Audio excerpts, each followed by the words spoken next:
नमस्कार बच्चों, मैं रविंद्र कौशिक अपने YouTube चैनल पर आपका स्वागत करता हूं। आज की हमारी कविता है कविता के बहाने, जो कुंवर नारायण जी द्वारा रचित है। आइए कविता पर आते हैं। कविता एक उड़ान है चिड़िया के बहाने, कविता की उड़ान वाला चिड़िया क्या जाने। बाहर भीतर इस घर उस घर, कविता के पंख लगा उड़ने के माने, चिड़िया क्या जाने। यहाँ पर कवि क्या बताना चाहता है, जिस प्रकार कविता अपनी उड़ान भरती है उसी प्रकार चिड़िया की उड़ान भी बताया। यानी चिड़िया की उड़ान ससीम होती है, ससीम होती है जिसकी सीमा हो, और कविता की उड़ान क्या होती है, असीम होती है जिसकी कोई सीमा न हो।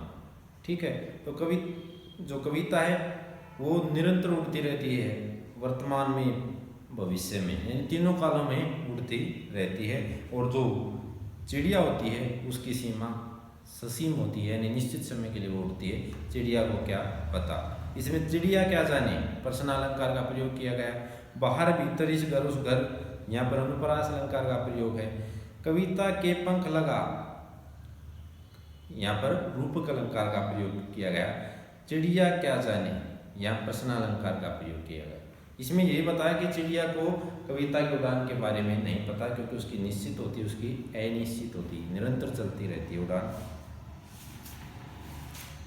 आगे है, कविता खिलना है फूलों के बहाने। कविता को का खिलना फूलों के माध्यम से बताया। जिस प्रकार फूल खिलते हैं निश्चित समय के बाद मुरझा जाते हैं, यानी निश्चित समय के बाद उनकी जो महक होती है, जो खुशबू होती है, वो खत्म हो जाती है। लेकिन जो कविता होती है उसकी जो खुशबू है, रस है, सौंदर्य है, भाव है, जो भी है वो निरंतर चलता रहता है।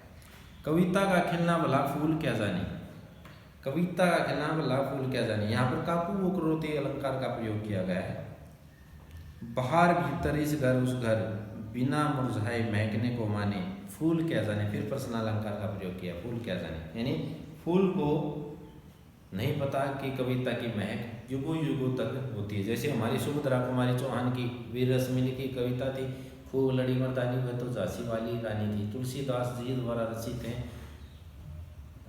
वो हनुमान चालीसा, जय हनुमान ज्ञान गुण सागर, जय कपीस तिहुँ लोक उजागर, यानी ये निरंतर तीनों युगों में गाए जाएंगे। ठीक है, वर्तमान में, भूत में, भविष्य में।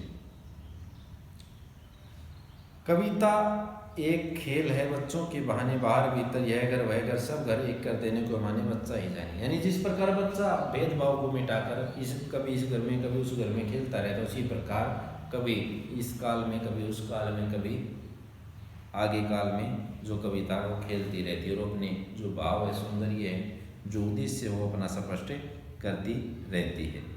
यानी यहाँ कविता के माध्यम से, फूल के माध्यम से और चिड़िया के माध्यम से कवि ने कविता के भाव को समझाने की कोशिश की है। यानी वो निरंतर रहती है, यथावत रहती है।